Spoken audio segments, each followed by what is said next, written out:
What is up, guys? It's Real Radman here, back at it again with another video. Repping the NASCAR hat. Got the Jeff Gordon hat right here, last ride from 2015. Repping my driver still. Not going to be my favorite driver. But yeah, guys, we're going to talk about NASCAR a little bit today. Just that actual general base of the sport. And yes, I do have F1 gameplay in the background. I'm sorry for all the people who hate F1 because they're very passionate NASCAR fans. I'm sorry. I'm very sorry. But I do like oval racing and I like F1 as well. I love both right now. So, got to deal with it. Enjoy the gameplay in the background. I am racing at the USA to make it feel better for you guys that, we're racing in the USA at least. So I just want to get into the kind of the base of the sport. What is the sport like right now? Because I've had a lot of debates with people back in the day about, NASCAR. It's still one of the most popular sports in America.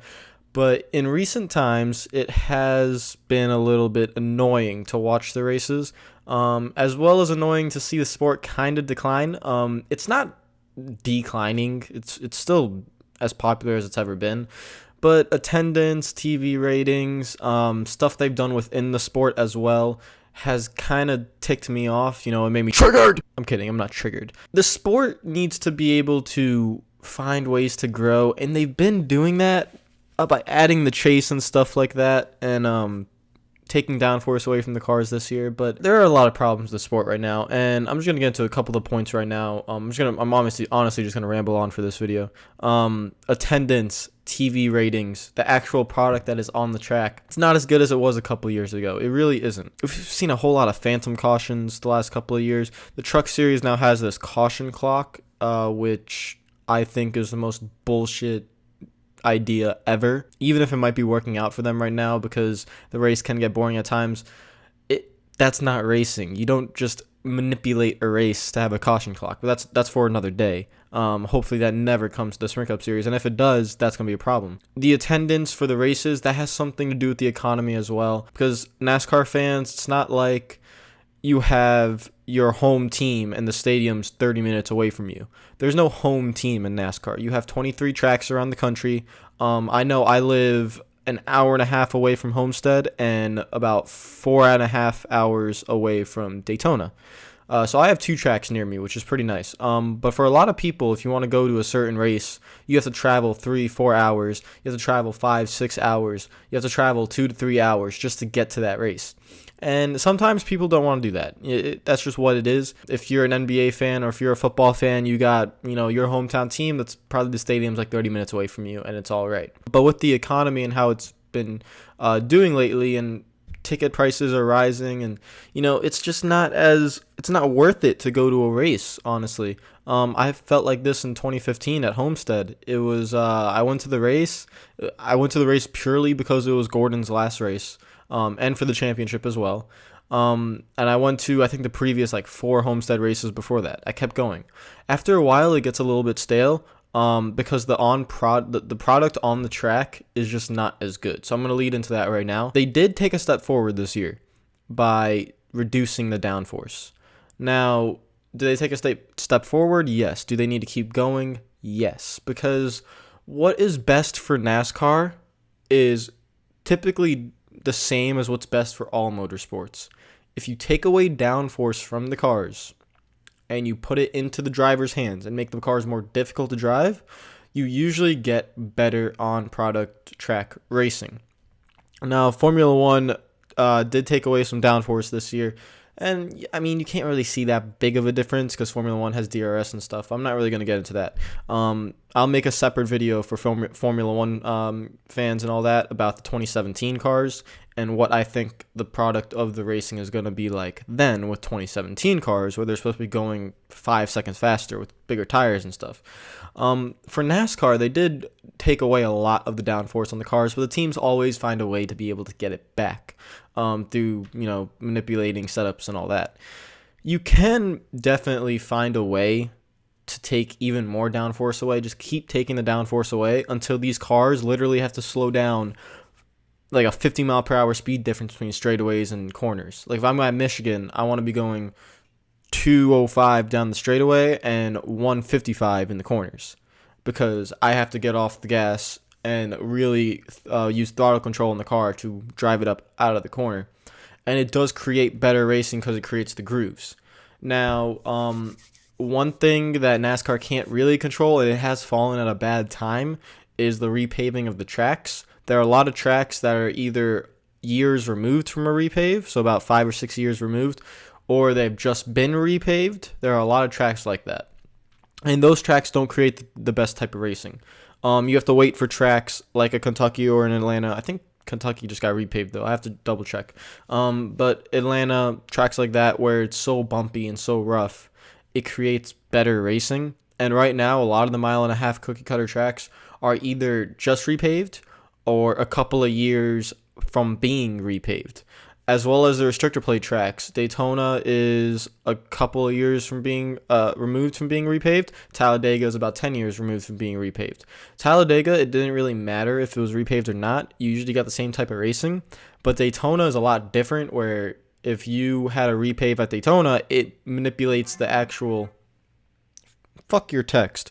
It manipulates the actual racing that you have. With Daytona, if you had a bumpy old racetrack, it creates better racing because you have to change the draft package because cars are sliding all over the place. You can't even go full throttle at the old Daytona. Now you can go full throttle. The draft package is because it creates this bubble of air where the leader can always, block and move around and stuff like that. Does it create good racing in the middle of the pack? Yes, it does. But the problem is, when was the last time we got like a pretty good finish for a restrictor plate race? Man, fuck the text messages. Anyways, restrictor plate racing, I feel like they just need to adjust the package a little bit. So they need to find a way to get rid of the bubble of air. But now I'm ranting on a little bit about that. The actual base of the sport, Gordon retired. Earnhardt's getting old. Harvick is old. Jimmy Johnson is old. Tony Stewart is retiring right now. The new generation will come, and I'm not really worried about that. It's gonna come, and they're gonna be successful. But sometimes, during this little transition period, the competition is lacking.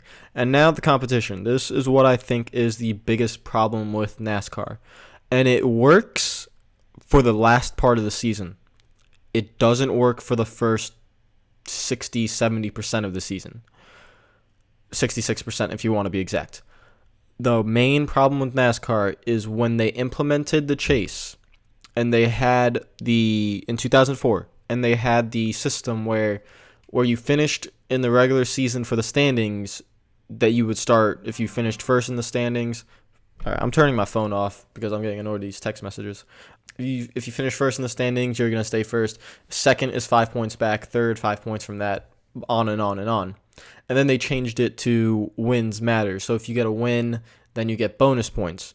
And now they changed it to a win basically locks you in to the chase. And it also gives you bonus points for only the first 3 races of the chase out of the 10. So the problem here is there are 16 drivers that can make the chase. Only about 13 to 14 drivers win in the first 26 races. So one win automatically locks you into the chase. This is where I have a problem with it. 16 is too high of a number. That's number one. Number two, it makes the regular season pointless. It doesn't mean anything. The only races that matter are the Daytona 500, Coke Zero 400, the Brickyard 400, and the Southern 500 at Darlington. Nothing else matters. You could throw in the Bristol Night Race if you want. Bristol Night Race, that matters too. Other than that, the other 21 races are fucking pathetic. You have to make the actual season care-worthy. It has to be important, because if it's not important, then why am I going to watch? If I'm watching the Coke Zero 400 at Daytona this past weekend, I don't care who wins. I don't care what happens the first fucking 140 laps of the race. If Jimmy Johnson wrecked, there's no reason why we should care. He's already in the chase. It doesn't matter. So all we're doing is watching who wins the actual race. They've put way too much of an emphasis on actually winning the race. I knew they wanted to actually put an emphasis on winning, but this is where they fucked up, because now the races don't matter. And you guys comment down below if you agree with me on that or not. I strongly believe the races don't matter. You're going to get 13 to 14 winners in the first 26 races. That's what it's going to be. But once you win that race, the rest of it doesn't matter because those bonus points only last for the first 3 races, where usually 90% of the time, those favorites are going to make it through because it's 16 drivers and 12 advanced. 16 is just way too much. You need to narrow it down to 10. 10 needs to be the number because that is the number that can legitimately win a championship. As a Gordon fan, he made the championship race at Homestead last year in 2015. A driver that struggled the entire season and then wins one race at Martinsville shouldn't be the champion. And I love Gordon, and I was so excited for him, and I was excited at that point for him to win a championship. But if I step back and I look at it completely objective, not subjective, I don't put my emotions into it, it's absolutely ridiculous that he struggles for 26 races and then just finishes 10th the first 4 races of the chase, gets to Martinsville, and then wins at Martinsville, one of his best tracks, and now he can win a championship. While other drivers like Joey Logano are eliminated, other drivers like Jimmy Johnson are eliminated, and they did way better than him the first half of the season. It's because the first half of the season doesn't matter. It only matters what happens if you peak.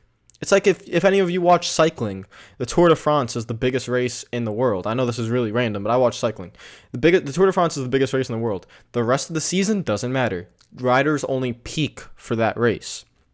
So why do you make the rest of the regular season not matter if you just want everyone to peak for a 10-race season? Why is it that Kyle Busch can miss 13 races, come back, and win the championship? Now, that was fantastic by him, but in reality, that shouldn't happen. You can't just skip a complete part of the season and just say, hey, I can come back, win a race, and now win the championship. First of all, it was better in 2003 when there was no chase because every race mattered. If you went on a Sunday, if you were sitting on your couch on a Sunday and you were watching a NASCAR race, you knew that race had points implications. You knew it. You knew it meant so much. Every race meant so much. If a driver crashed out, it's a big fucking deal because they have to really work hard to get that car back out on track because you had to fight for points. And they were still, this whole put a bigger notion on winning, they were still racing for wins. Every driver, if they're in the top 4 or top 5 at the end of a race, they're going to go for the win. It's just natural instinct. You don't have to change the format to make it to make it more important to win races. That was my biggest problem with NASCAR the last couple of years. Is the chase is great for the last 5 races of the season.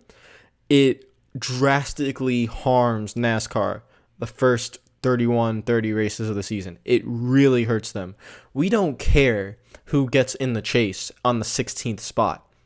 And AJ Allmendinger, a Casey Kane, they're not winning the championship.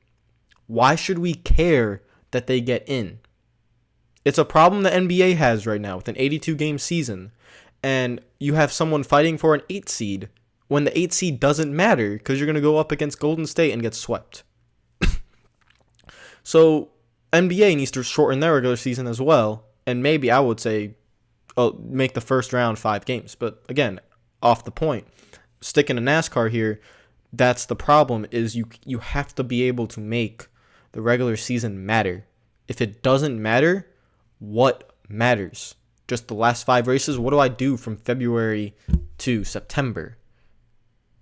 It's why I fall asleep during the NASCAR races. It's why I made a Formula 1 post-race reaction and not the Coke Zero 400 reaction. Because honestly, I came home from work after the Coke Zero 400 and I was, sick and everything.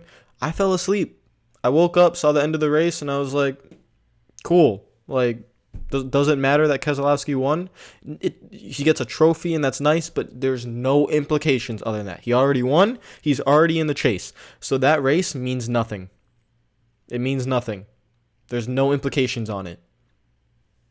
So that's my main point I'm proving, guys. The video is going on a little bit now. This is really getting extended. So I'm going to end it there. If you want to hear more NASCAR talk, I'll talk more about NASCAR. That's just my opinion. Leave your comments down below. What is your opinion? If you like the video, hit that like button. And if you haven't subscribed yet, please hit that subscribe button. 125 subscribers in a little bit like a month and a week of this channel being open. So that's honestly fantastic. I thank you guys. Peep the new camera with the horrible lighting. I'm sorry about that, but the new camera, thank you, thank you. New mic as well. We have the Yeti here, the Blue Yeti. So new mic, new webcam, all great. I don't know what I'm doing my hands here, jazz hands. But yeah, guys, I will see you later, and peace out.